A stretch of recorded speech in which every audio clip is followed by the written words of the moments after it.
Audio boys and girls, it's time for another Jeep Talk Show interview. We're going to be talking with Paul Bruno. You're no relation to the guy, the singer, right?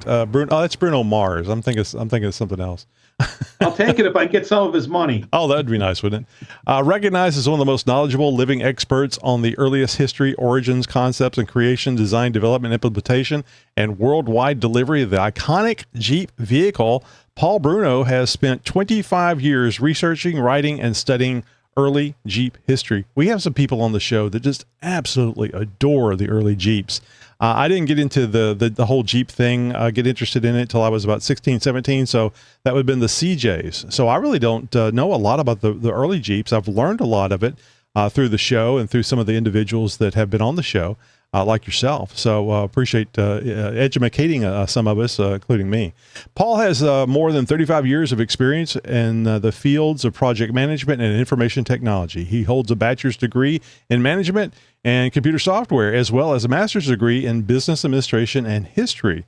Paul was previously on the show. I know you guys are remembering episode 458.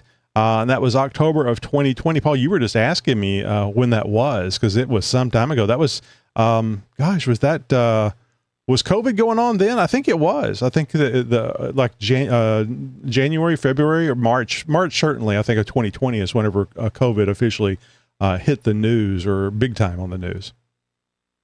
That's correct. And I'll look forward to catching your audience up on what I've been up to since then and link all the pieces together. So, but one thing I like to say, since we kid around here on the Jeep Talk Show, is luckily I'm not the recognized as one of the most knowledgeable dead experts. That'd have been a short interview. You know, we're going to have Paul on, but that didn't work out. We're not saying it wouldn't be interesting. It'd just be really short. So, so for you guys that would like to know the website for the book and where to go and get more information about it, originaljeeps.com. And the book we're going to be talking about today and the prior book or books, or you can get information there, especially the one from the episode 458 of our past episode. I know you said your ex-wife, or did you say that she had passed? Yeah, it was my late wife. Yeah, that your late wife would not approve of me giving you carte blanche. But bring us up to date, Paul. The show's yours. All right. Well, she had to live with me, so that you only had to deal with me for about an hour or less. So you probably can, you're a strong individual. You can handle that. Yeah, so let me see if I can connect the dots for your audience in terms of what I've been up to. So we'll go all the way back to the beginning briefly, and I wrote a book about the first Jeep called Project Management and History, the first Jeep, and it was written from a project management perspective and it's more of a case study book. And then in 2019, I decided that really would like to rewrite it as a history book and I realized there was more, Paul Harvey, the rest of the story, There was more to the story. That might be, that's way back reference from when I was a kid, and update the story beyond just the first Jeep.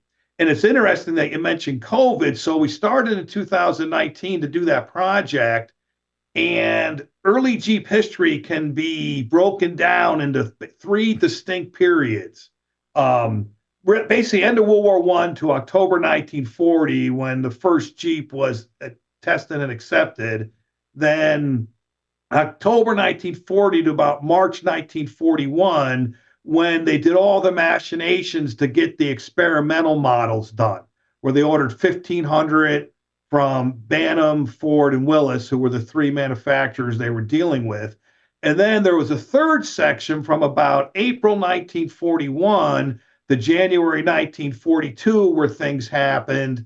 And so it's really in three stages, and then a lot of stuff going on inside those stages. So the first book covered the first phase to October 1940, and we had the intention of their second book, which we titled The Original Jeeps, to go all the way to January 1942. Well, we got up to March 1941, and the pandemic hit and everything stopped.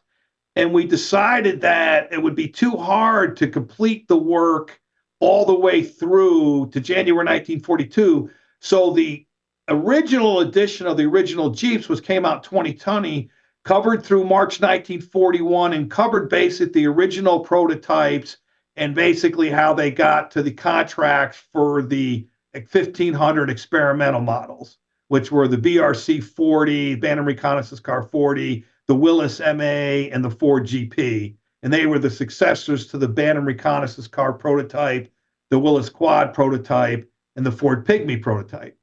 So in the interim from 2020, I realized that the original Jeeps book is very detailed, okay? And it's kind of a commitment to read. And I said, what can I do to get an easier read out there? So in 2022, I decided to tell the story in images and basically created a book where it's a caption, a short blurb, and the pictures are telling the stories. And it's something you can read in an hour, okay? And it gives people the basic overview. And the other reason I wanted to do that book was, maybe it's just me in the interest, to actually put in there some of the actual documents that no one have ever published or seen from the Jeep procurement, like Bantam's bid proposal, the June 6, 1940 memo which kicked everything off. Put the actual document there so the people can read, what the words were, from the actual people that were, the documents they were producing.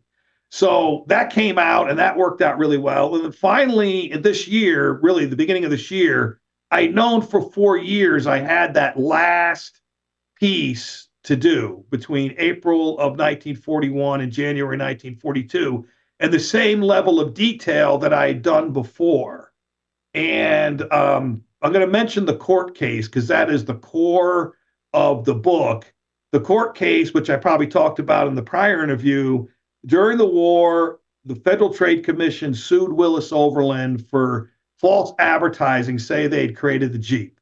They did this whole trial, 3,500 plus pages of testimony, 527 exhibits, where they basically deposed anyone and everyone who had anything to do with the creation and development of the Jeep in 1940 and 1941 in extensive detail, basically a complete oral history of the creation and development of the Jeep. Wow. Exactly. Beautiful. So that's what I was able to put in the first book and the second book. So what I knew was I went to the archives. I knew to do the last portion of the book that they probably had the same level of detail for what they did in 1941, but I'd have to go back and read 3,000 pages of testimony because it's all buried inside the testimony. It's not organized in any way. Sure. So what I've done since I started this book journey in 2011, I started my journey with early Jeep history in 1999, trying to get a screenplay produced about, a movie produced about the creation of the first Jeep. When I found the court case, I seemed to be the only one for some odd reason, which it just astonishes me.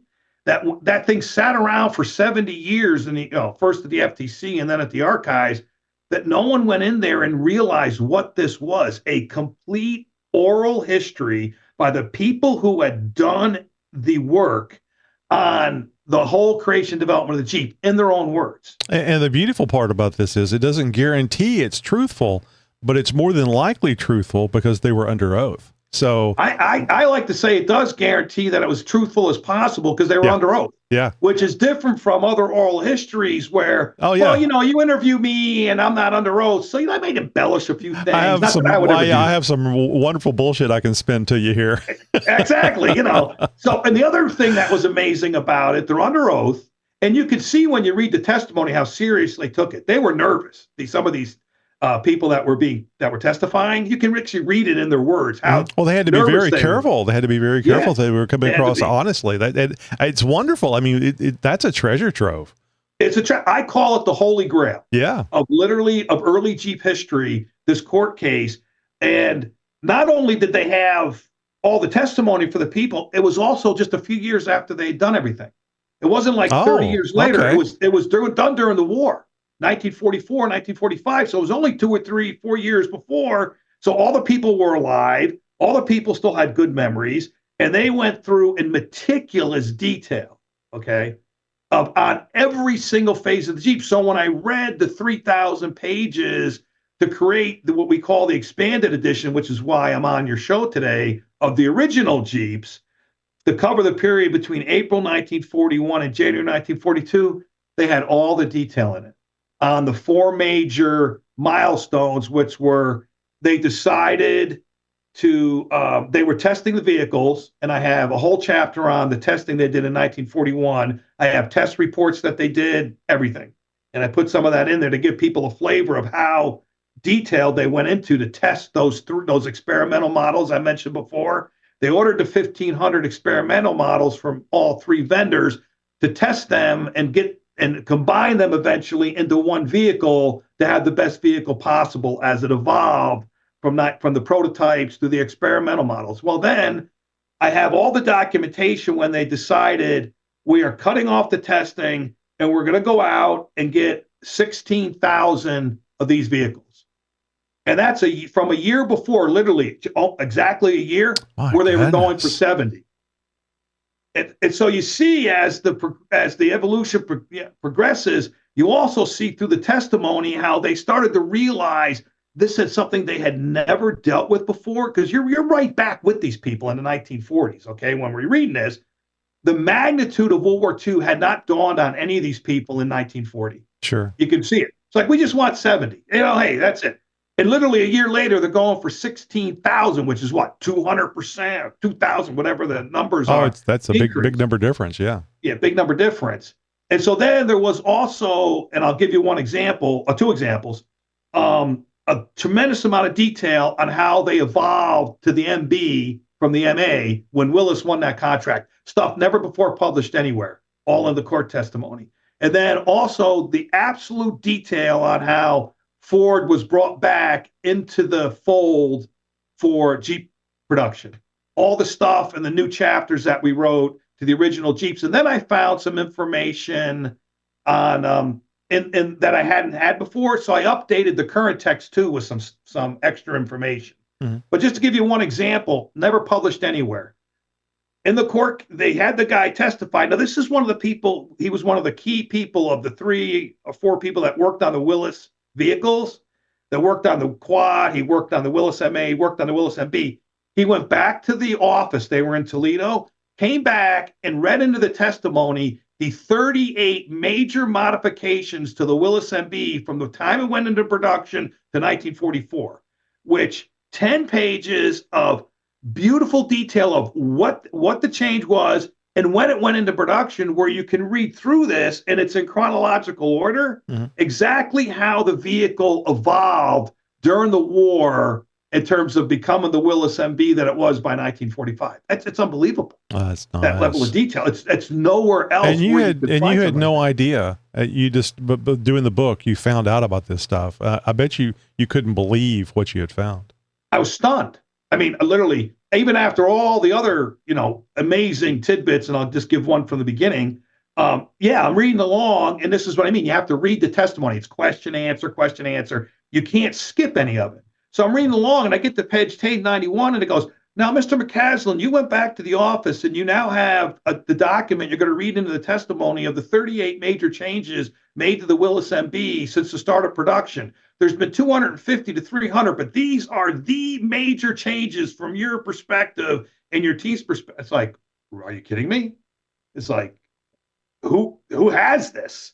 So it's really invaluable information in terms of something to want to see the Jeep that won the war, how it evolved to be able to really function in any and all environments around the world, from sub-freezing temperatures to tropical heat. Just remarkable. Oh, it's an amazing thing. And in that 3,500 pages that you were reading through, you haven't found anything about the reverse alien technology. And the reason why Jeep is so good is because it was actually created by aliens. Well, the only problem with that was that Roswell didn't happen in 1947. Well, that's what they tell us. They couldn't say anything until the aliens landed, and then they would have copped to it. But It's pretty amazing. So you were talking about how writing the book and how coming up with a book, and your first book being really detailed and factual, and how do you make the book not your words but my words, more entertaining, more easier to stay involved in. And I can't help but think that you've been asked a number of times, and I don't know if you cover this in your book, where did the name Jeep come from? That's some basic things that is probably insulting to you because there's so much more detail in here than where the word Jeep came from. But it's that kind of stuff that they wonder about, because Jeep is kind of a strange name for to call something. Right. And actually, that's a great question. Okay. And right in the wheelhouse, because they spent a lot of time during deposing everyone in the court case trying to figure out when the Jeep name was really applied. Interesting. The initial name, the initial moniker for the vehicles was quarter ton 4x4 light, because it was only supposed to weigh 1,250 pounds. Right. Okay. And it was supposed to replace the motorcycle with sidecar and the mule. And between that, the motorcycle and sidecar weighs about 500 pounds and a half-ton truck. So I talked about it before, where they just came up with this figure. Well, it's going to weigh 1,250 pounds without asking anybody, and that was a massive issue. Oh yeah, in the whole Jeep procurement. But what happened was, this is testimony that I read for this update that I hadn't read before. Because I saw these names at the time, like, who are these people? They're like nothing. They're like not anybody. So I decided to read their testimony. They actually had these two people come in and testify that they were calling things Jeeps the year before the Jeep was begun, or before the Jeep whole quarter ton. What happened was they called a lot of things in that time period vehicles Jeeps. It was just kind of like this generic term. So when the quarter ton started arriving in Holabird in the fall of 1940, they actually called them the Bantam, the Willys, the Ford, but they also said, hey, bring that Jeep out, and they, oh yeah, we knew what it was. And somehow it kind of evolved between October 1940 into early 1941, where the term Jeep just was singularly applied to the quarter tons. It really wasn't someone named it. Yeah, it really was someone didn't name it. It was an evolution, and that's what the court case came to decide. It was a major thing they decided because, hey, Willis is saying, hey, we created the Jeep. Well, how did the Jeep name get in? The court case basically we will never know exactly who called it a Jeep first, because it was such a common term that they used, which is why they had that people testify they were calling these other vehicles Jeeps, because that was just this slang generic term that people used. And so that was a major thing in the court case. It's a really great question. There's so much, and I want to just point out one of the things my book does, and I am now calling it humbly, because I am a humble guy. Okay, maybe I'm not all that humble. It's literally the magnum opus of the creation and development of the Jeep now. The earlier version, which only went through March of 41, one of the reviewers on Amazon said, no better account of the creation of the Jeep has been written. And now now that it goes through the entirety of the whole process, right up to January 1942 in detail, no book has ever been written like this, the original Jeeps, that covers the creation development of the Jeep and the historical accuracy, using all the stuff from the court case, the people who actually did it, and all the documents from there, and then everything else I found, which supplemented that, ever done. And it stuns me, because I'm kind of like, who the heck am I to do this? But yeah, no, I understand. I just had the perseverance just to keep going, and I enjoy this stuff. I'm wired for it, so on and so forth. And so one of the things my book does is it dispels there's so many myths out there in this early Jeep history period. But before you go into that, let me just make a connection here and see if you've already made this connection. So it amazes me about the Jeep name. That people name their Jeeps things, but for them, they don't actually name it. Somebody else has to name it. It's like being given a nickname. Your friends or enemies or whatever has to give you the nickname. So Jeep is actually a nickname of this critter that they built. So the Jeep name is actually a nickname And it was doing the nickname thing before Jeeps were invented and before people were putting their nicknames on Jeeps. And I think that is so cool that the name is a nickname. I still don't know where Jeep came from. I don't know why anybody is in their right mind, how you would come up with Jeep. Unless it was, if the timing is right, if it was Popeye and Eugene the Jeep, the Go Anywhere little animal that would pop in and out of existence. But I think that actually was happening after the Jeep was built. So it just sounds like a weird thing to say, call things a Jeep, but very, very interesting. I had no idea about that. Yeah, that's a really good point, actually, because it was a nickname. Now, where the term Jeep came from in the 30s, I really have no idea. That weird? Well, and it was a generic term. Mm-hmm. And then it just got applied because, again, the official moniker throughout the war, even up to today, is it's the 1/4 ton 4x4 light, which is really amazing because they never changed that title of it, even though the eventual weight they came for the vehicle was 2,160 pounds. Yeah, I was going to say it wasn't anywhere close to the 1250. No. Yeah, I remember that. But I think they kept calling it the 1/4 ton throughout, even in the court case, throughout the war and beyond, so it was distinguished from half-ton trucks and other half-ton vehicles. Because they renamed it the half-ton 4x4 light, which really isn't all that light. It wouldn't have made any sense. So the Army just kept that 1/4 ton and never weighed a 1/4 ton, ever. Now, one of the brothers. So again, it's one of those quirks of the whole thing that came in terms of the procurement. I'll just give you one other example. I was reading recently how did Ford get their license? And I'm reading online and it says, well, there was some chance meeting with Edsel Ford, and all of a sudden they had a license. No, that's not what happened. It's right in the court case. The Army was figuring after they'd given the 16,000 to Willis in early August 1941, by September they're going like, we're going to need a bigger boat. It's like Jaws, okay? It's like, we're going to need a lot more than 16,000 of these things, right? And so they're looking around and they're going like, well, how do we get a second supplier? So they reached out to Willis. Now, I missed it in one of the documents. I said early October. It was actually October 3rd, 1941. In the documentation, Willis had the exact date they were contacted. I think it was by telephone. And they said, it's kind of the Godfather. Yeah, we're going to make you an offer you can't refuse. How would you like, what would it take to have a second supplier? And so Willis is like, probably didn't want to do it, but it's like, well, we really need this contract. So they wrote a letter on October 10th saying, here's what we need to have to make sure we have a second supplier who would build our vehicle under license. It would be exactly our vehicle. And I had that letter. I put it in the book. It's like, gee, right? And then the quartermaster got a hold of that. Within 2 weeks, they had let a contract for $15,000 to Ford underneath that letter because they wanted Ford on board. But that's how it came about. The quartermaster was saying, we might need this. They reached out to Willis. Willis said what they would need. And the quartermaster took what they said and said, we're going to create a licensing agreement underneath this based upon what Willis said and give it to Ford. And Ford, this is where you get the GPW. Their experimental model was the GP. G was for government, P was for 80-inch wheelbase. They named it the GPW because it was then the GPW Willis. That's how you got that name.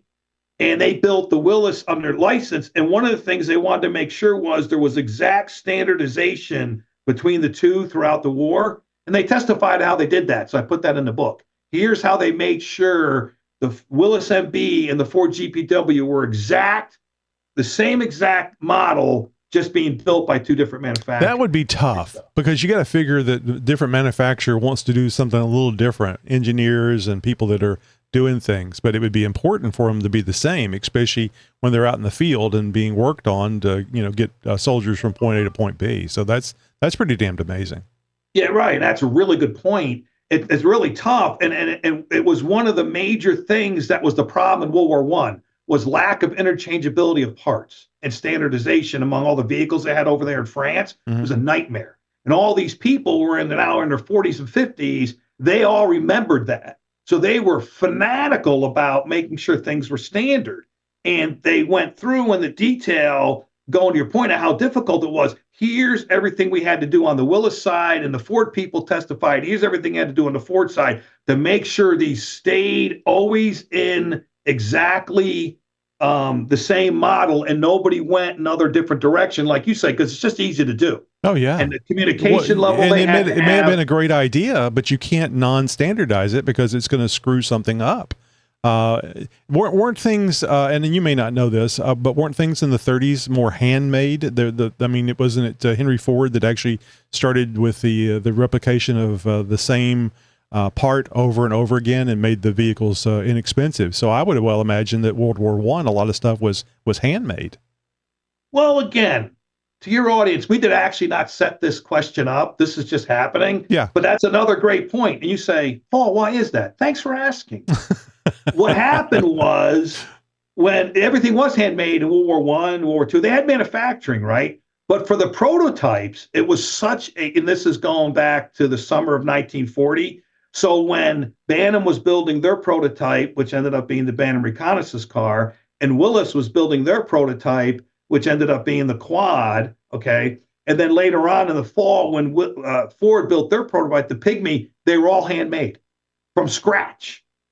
Handmade, the parts put in, everything. So going to your point, and that's one of the things that points I've made in the book is, and all three of the manufacturers, but especially Bantam and Willis, these were vastly experienced car people. Mm-hmm. And in that era, from 1900 to 1940, the people that were involved in vehicles, it was a very much, exactly to your point, a hands-on, even with all the manufacturing. They were artists, really. Yes, they were artists. They were mechanical geniuses. Mm-hmm.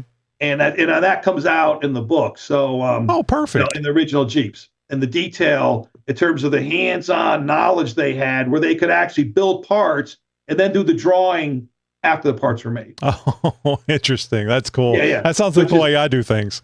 And that's not how you're supposed to do it. Right. But when Bantam only had 49 days, they said, yeah, well, we're going to break all the ruls. And they did. So, it amazes me that they developed something that was just so phenomenal. Was this case to figure out who it was that came up with the best design, the one that really was the genius behind it, the manufacturer that was behind it? Well, yeah, again, that's what the book documents is the infantry's testing in the late 30s, where they were looking for a vehicle. Mm-hmm. They knew they had this mobility problem. And then they get to 1940 and they have no solutions. And then through this whole series of miraculous circumstances, Bantam gets married up with the infantry. They come out with the June 6th memo. Okay, this is all documented in the book in detail, saying here's the general idea of what we want. And so then they went through and they got to later in June, and it was basically, it's a long story. It's in the book how they got to the ordnance department, and the ordnance department said, we have no idea how to procure a vehicle. How about we go up to Butler and talk to some people, because we really have no clue beyond the general, very general characteristics in this June 6th memo. Well, in one of the two most important days in Jeep history, June 19th and 20th, 1940 in Butler, they went up there and had a whole bunch of discussions between the Army and Butler team and Spicer Axle team, who had to create the axle. And after that conference, they had a better understanding of what was to happen. Now, let me give you an example from the court case.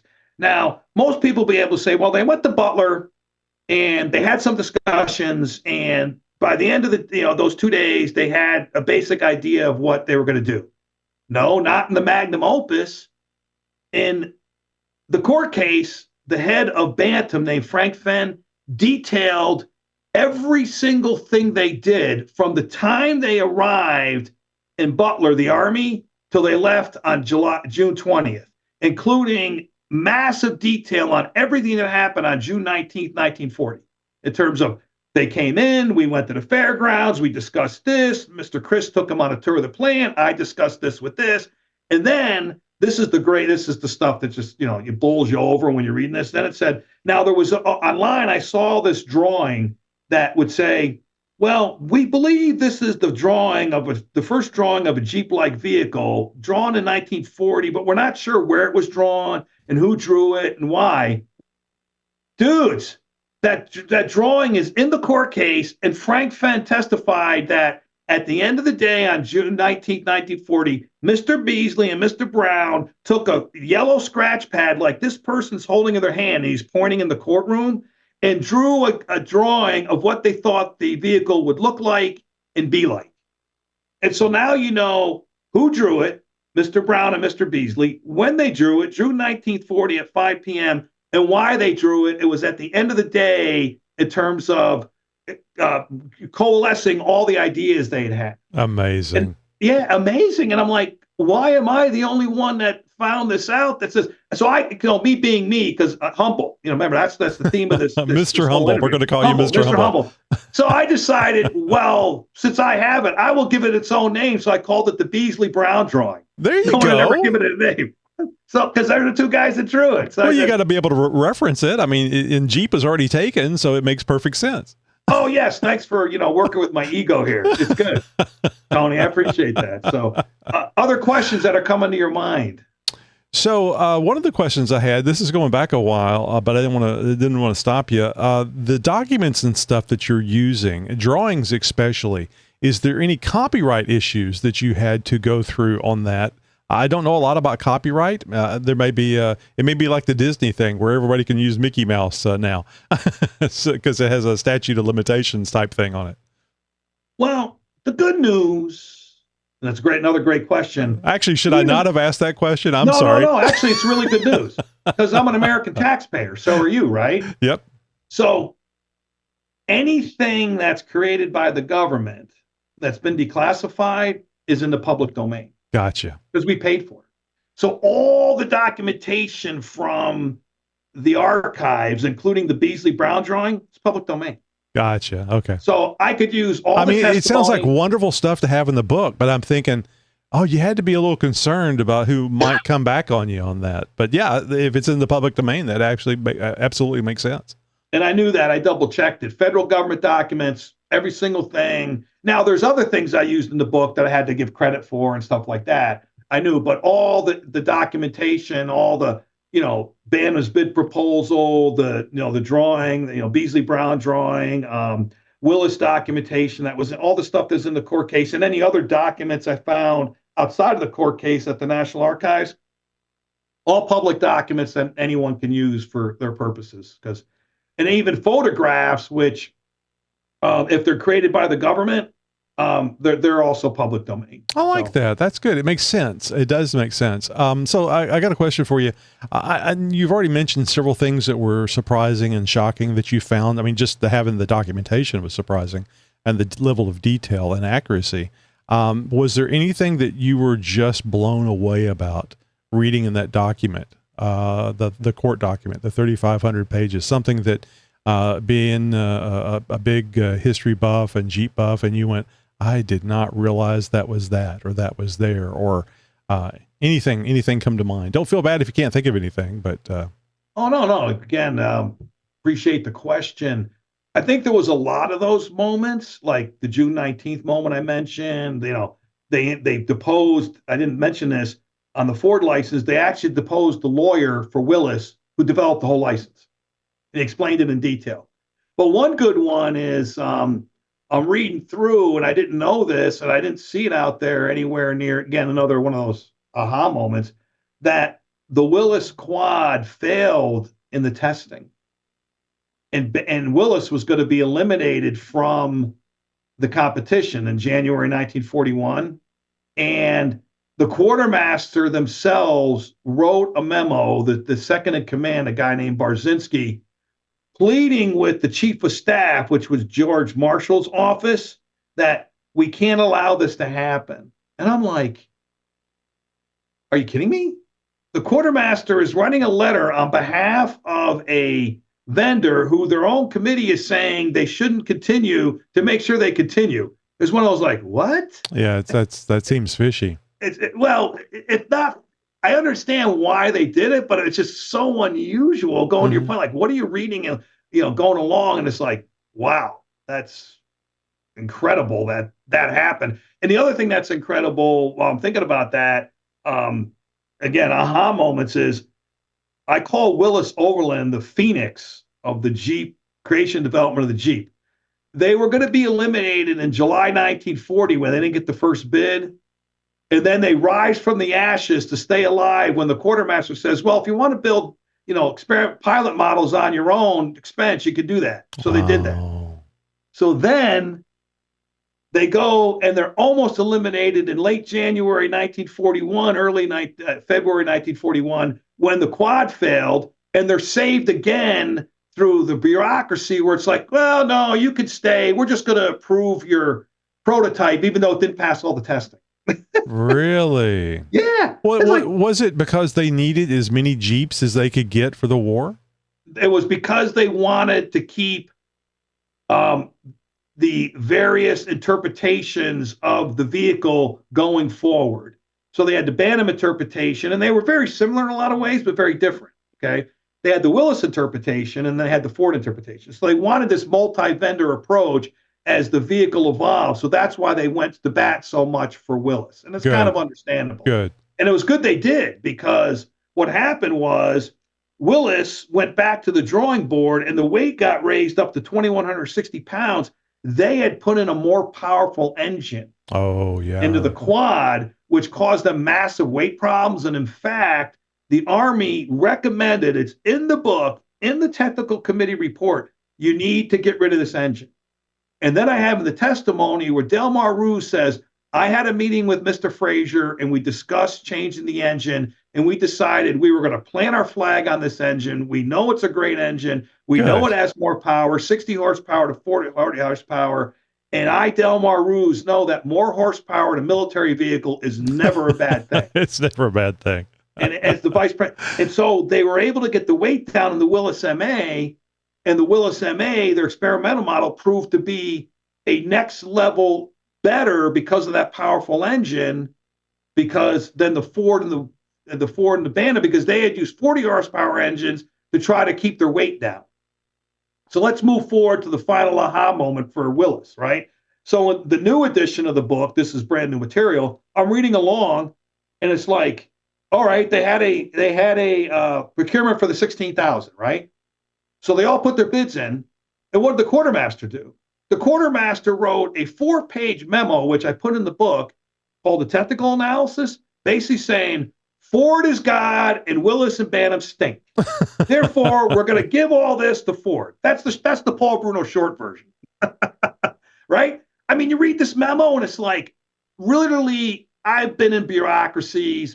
Things happen. I'm an old man now. There's decisions that are made, and then you write stuff to justify the decision. All right. Right. They wanted to give this to Ford. So this whole memo, which I actually put the whole memo in the book because it's good for people to read this stuff, instead of me saying, hey, they wrote this memo, they can read for themselves and get the feel for what happened. Oh, yeah, here. absolutely. So this is July 30th, 1941. The quartermaster writes this memo saying we want Ford. They literally go to the chief of staff and the director of purchasing to get approval to award the 16,000 contract to Ford, which means you would have only had a 40 horsepower engine, which means it wouldn't have been as good a Jeep. It probably would have been fine as the Willys Jeep, okay? It goes up the chain of command, and one man, William Knudsen, says, no. Willys has the lowest price and maybe the best vehicle, but they had the lowest price, and you're supposed to award a contract based upon price, right? I am ordering the quartermaster to award this to Willys. So Willys, again, arises from the ashes of the Phoenix for the third time and is awarded the 16,000 contract, and that's how you get the iconic Willys MB that everybody knows. But most people don't know they were that close to not getting that contract. Mm-hmm. That close. They were going to give it to him. And so it's just so funny. People never change. The quartermaster writes another memo to get the Willys thing approved, and they were so mad. The memo basically says, Paul Bruno paraphrase, well, because you overrode us and wouldn't let us give this to Ford, here's the approval for Willys. Say yes. It's like, I don't want to say little children, but it was just like they were so mad. And that's how you went to the Willys MB. And then in the court case and the testimony, I have all that detail of how the machinations on the 16,000. And then I had the detail on Delmar Ruse. I talked about the changes during the war. Delmar Ruse talked 5th 15 pages. I only put 10 in the book. Here's the changes between what we bid on for the 16,000, a drawing that the quartermaster put out, and the actual first vehicle we built. 15 pages, like 45 changes they had done just between when they awarded the contract to build the first MB. So I put 10 in the book to give people a flavor for it. Sure. Again, detail never found anywhere else. And it shows, I didn't want to put so much of it in, but at least the 10 or 12 examples I put in shows how the vehicle was still evolving even from when they were awarded the contract. And there's also testimony that I put in when they awarded the contract in 1941 of, hey, we had meetings. This is what we discussed. This is what we had to do. Right. So again, just astonishing detail. Why I humbly, truly say it's the magnum opus. I wrote the book deliberately using as much of the testimony as I can, and then putting in connectors and, you know, and other information to allow the people who did it to tell their own story. Yeah, that's wonderful. So it's really just that wonderful. So I know we have people going, not that it wasn't interesting to begin with, but all these revelations that you've outlined with us talking here, people are going, what's the name of that website again? It's originaljeeps.com. I'll save you from having to rewind. Right. Originaljeeps.com. And that's really got some extra information. But if the books are available at Amazon, the Original Jeeps, the Original Jeeps and Pictures, which is the picture book, the images book I talked about that I wrote 2022. Then the original book, which if I was people, you know, I wrote it as a project management book. It's a nice book on the first Jeep, project management history of the first Jeep. But if I was just the general person, I'd buy either the original. Oh, this is the vision I wanted to say. Thank you for letting me talk long enough so I can remember what the heck I wanted to say. Appreciate that, man. Yak. So if you want the story and the detail in words, order the Original Jeeps. If you want the story and easy read and pictures to get a basic understanding of what happened that you can read in an hour, which is why I wanted to make the story more accessible to people. Right. So you buy the Original Jeeps and Pictures. And obviously you can buy them together.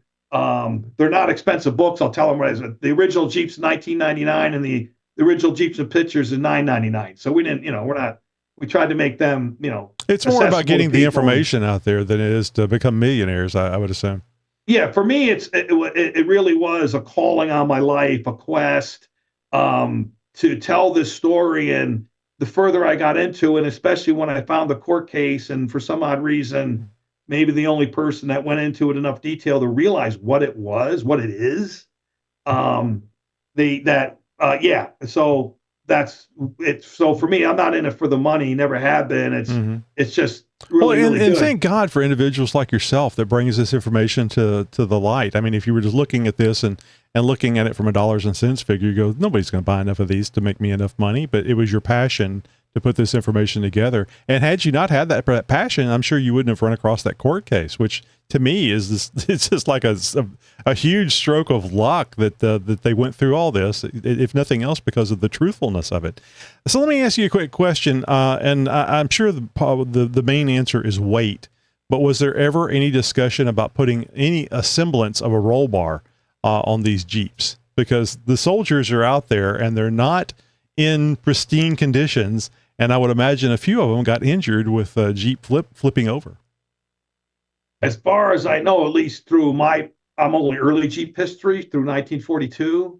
No, I didn't see anything in the 38 major changes that talked about a roll bar. So, and I have read that was a massive problem with the, World War II Jeeps is rolling over. As far as I know, no. I guess they figured, well, it's the military. We were men. we're men and we die like men. That's right. So roll bar. Who needs a stinking roll bar? Yeah. Come on. They would have called that a sissy bar. Maybe, like I said, and the other thing is, maybe adding a roll bar would have changed the dynamics of the vehicle in a way that I really don't know. Yeah. So the other question I have for you is, do you own a Jeep? Everybody asks me that, and the truthful answer is I don't. You don't want one of the original Jeeps? Yeah, I thought about it, but I don't really have the space for it. If I was going to get a Jeep, I would buy either a GPW or a Willys MB, that's left over from. That was going to be my next question. With all the research you had done, which one would you want? Because I mean, all of them, of course, but. Well, there's only, from my reading, and there's only 23. They only built 1,500 MAs, and there's only 23 of those left. The Ford Pygmy is actually in a museum in Huntsville, Alabama. The third Jeep still exists. Nice. And but the only Jeeps you could get, I don't know if there's any GPs left. So the ones you get are they built 600,000 between the GPWs and the Willys MB. That's the ones I would get because I've written so much about them if I had it. I'd just like to say, well, how I'm wired, I'm not really the outdoorsy type person or have the Jeep for that reason. I'm more of the academic type, so I write about them. So right. That's my role. No, you don't have to own a Jeep. You don't have to want to own a Jeep. I just think that after all the research and stuff, even if you weren't taking it off road, it'd be cool just to have to cruise around, drive through Wendy's, get a Frosty, that type of thing. I like Frosties, actually. I have no idea how you knew that. Everybody likes Frosties. That's why the machine's broken every time you go there. I probably should buy one and just put it in the garage so I can say, yes, I own a Jeep. But, exactly. You're ready for that question. Or you could just lie. This isn't a court case. You could just lie and say you have one. If I'm gonna lie, it's got to be something bigger than that. I got to get some real money out of it. If you're gonna lie, that's true. Sell your soul. I gotta sell just so I own a Jeep, and I think people are okay with that because my contribution to the Jeep world is really, and that's why I specify early Jeep history, 1940 to January 1942, or really end of World War I to January. I stop after once you get to the war. Though in the new book, in chapters 13 and 14, as we were going through the denouement of, of the Jeep creation development, we did an homage to the Jeep starting in chapter 13 in 1941, and we have photographs of the Jeep from 1941 to 1945 in chronological order. So people can see the Jeep in the war while they're going through how they got the 16,000 and how the Willys MB came about, and then obviously the Ford license. So that was fun to do that, to kind of pay honor or homage to the Jeep at the end of the book. Here is all this work and effort and detail that these individuals had gone through, and this was the payoff. Mm-hmm. It was used everywhere. All right, folks. So originaljeeps.com, we mentioned that. You can go to Amazon and I'll make it really easy for you. You could just do a search for Paul Bruno, and several books actually come up. Some of them are about Jeeps, and there's the original Jeeps and pictures that Paul mentioned. The original Jeeps, which is the I believe the first book that you wrote. And let's see, do I see the most current one? Yes, the most current one out there. Well, not actually the first Jeep. That was the project management one book, wasn't it? Yeah. The project management was the first book. The current book, if you want soup to nuts on the creation development of Jeeps, is now what we call the expanded edition of the original Jeeps, which is out on Amazon. And then if you want the accessible version of the story, and picture tells 1,000 words, the original Jeeps and pictures. And like I said earlier, if I was someone, I'd buy, if you want the detail, get the original Jeeps. If you want just the overview, get the picture book. If you want the whole story, both words and pictures, buy both. Yeah, I was going to say, if you get the one, then you're going to have to stop what you're doing and order the other one. So just get the picture one and then get the other one as well. Get all three, and then you have plenty of things to do whenever the EMP hits and all the power's out. That's kind of true. Paul, thank you a lot for being here today. Tell the kids where they can find you on social media. We've got the Original Jeeps website, originaljeeps.com. Are you on the Instagram? Are you on the picture, the Pinterest, the picture things? The only one we have is we have a Facebook page, the Original Jeeps, that people can go out and check out. And I keep that up to date. I've been going through a weekly post for over 2 years now, posting each page of the Original Jeeps out on the Original Jeeps and pictures out on the Original Jeeps Facebook page. Oh, that's so neat. Lots of really cool pictures there. People can read through the particular posts, and I still have 6 or 7 chapters to go through. So that keeps the Facebook page fresh, so for people to check out as I do those weekly posts. So now I know there's some keyboard warriors out there that think they know everything about the early Jeeps. So now you can go over there and pick fights with Paul on the Facebook page, and he can show you where you're wrong. Well, I wouldn't say we would have a civilized discussion. Yeah, a friendly thing, a friendly game. Well, and I say people have tremendous passion for the Jeep and the early Jeeps, and people know stuff that I don't know. In fact, I give Truth in Advertising. We're doing an update to the original Jeeps and Pictures, and there was someone who I known who gave us some really good feedback, and he had detail that it didn't hurt that it wasn't in there, but adding it to the the update will be nice. So people have lots of good information that they can choose. Book's still really great now, and I'm not sure exactly when we get the update, so don't hesitate to buy the original Jeeps and Pictures. It's just going to your point. People have so much good knowledge out there, but these are not expensive. These are not expensive books, so don't worry about trying to save a nickel to get the latest information. It's not like, well, that'll be $200. It's $30 all in if you went for both books, like plus shipping. Great job, Paul, and you really covered a lot of stuff. I appreciate it. You made the interviewer position here really, really easy, and I appreciate that.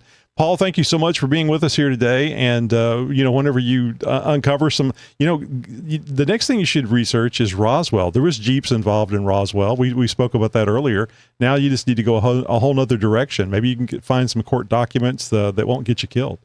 Well, we'll start an urban legend that, the Jeep was, designed by aliens because it was that great. So it was a step ahead. So nobody else seems to be able to make anything as good. We're going with the alien theme on the Jeep Talk Show today. So there you go. All right, man. Thanks so much. Thank you for having me. Broadcasting since 2010.